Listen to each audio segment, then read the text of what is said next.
Greg Shoemaker, TriStateFootball.com, here at Centerville High School with new head coach Rodney Roberts. And Rodney, first and foremost, got to ask you, you leave your alma mater as an athletic director and a football coach to come here. What was the toughest part of the transition? You know, just fulfilling those duties. You know, at Franklin, I made a commitment to them and wanted to make sure we did that through the end of the year. And then, you know, getting a program like this started back up, you know, with the size of program this is and the amount of tradition that is here, and you know, hiring a staff and just doing all of those things, just kind of starting over, just balancing those two was a little difficult. But you know, once we got a staff in place here, a really good staff in place here, things kind of took off and was able to, you know, to spread out some responsibilities and get things going. It's a great program, great facilities, great everything here at Centerville, but things are going to change. The fans are going to see things a little bit differently on the field this year. Yeah. Quarterback, let's start that position right there, because you're blessed with one of the best in the state of Ohio last year, 6'5", wonderful quarterback, and now you come to a school where they don't throw the football. Yeah. How are you addressing the situation here at the position? Because, I mean, like I said, you got a guy now that's going to start throwing where he never has before. You know, we've got, you know, we've worked with, you know, 4 or 5 young men there at the position here this preseason. The guy that's probably got a leg up on it is senior Will Vance. Had a lot of playing time last year until he suffered an injury. And I'm going to tell him, give Will a lot of credit. Will's done a great job of since we've kind of taken over and established what we were going to be. Will's done a nice job of working on those things that maybe they didn't do a lot of last year. So Will's put a lot of extra time in, going to camps and working with his coaches and other folks, getting better and at throwing the football.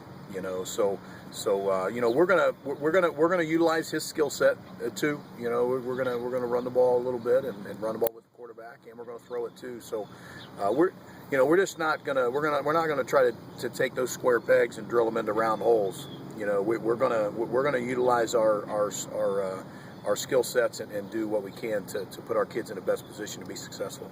So let's also talk about your backfield. Damian Pop almost ran for 2,000 yards last year.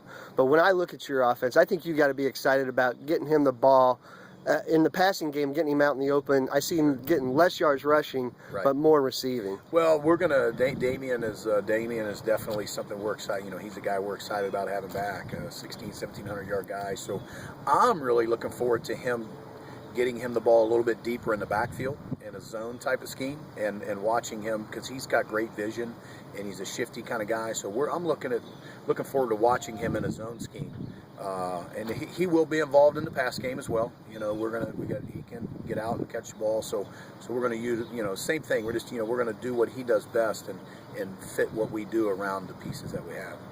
Other side of the football, last year this was a young team on defense, but they gave up 30 points or more, I think 6 or 7 times. It was a ton for Centerville, there's no doubt about it.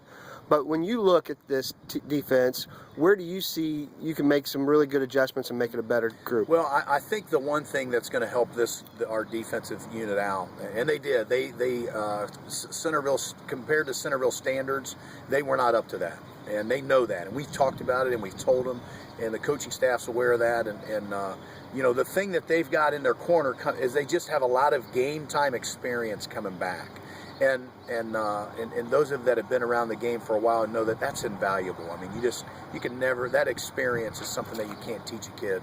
They just have to go out and experience. So that's the one thing that I think is, for a lot of those guys coming back, I'm really excited about our front. And I feel like we have a very, very good front. 3 or 4 guys there that, you know, we're going to be a stacked team, but, you know, we'll be in some 4-man front. But we have 4 D linemen, and I feel really good about our linebacking corps coming around. And then the other place we have a lot of experience coming back is in the secondary. You know, we have a lot of those guys coming back. So, again, a new scheme back there for them, some new things, and they're adapting very well. But I like the pieces that we have back there. We see some dynamic offenses throughout the year. We open up with Glenbard and, of course, Springboro and Lebanon, and then you got Trotwood, and you know, down the line, you know, you've got the Waynes and the Northmonts and then those types of people. So they've got their work cut out for them. I mean, they do. And we're going to go like they do. You know, if we can defend and play well, we're going to be in every game. 40 seniors on this team. They didn't have to accept you. You know, I mean, they've been with the same program and now things are different. Talk about this group. What do you see coming through from them? I'll tell you, I can't be more proud of those guys. They have handled and accepted this change very well. They're an extremely coachable group. Some great personalities that mesh really well. You don't have a group of 38 or 40 seniors without having some strong personalities that mesh very well. I love our leadership in this group. I love our talent in this group. I'm excited for them, and I'm proud of them for the way that they've kind of picked up and moved on. Picked up and moved forward. I told them in our first meeting, that I don't believe in living my life with a rearview mirror. So we're not going to look backward where it's time. We're going to move forward and go on. And I promised them that we were going to make sure that those seniors were the most important part of our program. I think any great program is senior laden every year. It seems like they just reload with seniors, and that's what we're hoping that these guys can maintain that and continue to do that, like Centerville has done for many, many years. There you go, Rodney Roberts, the head coach of the Centerville Elks.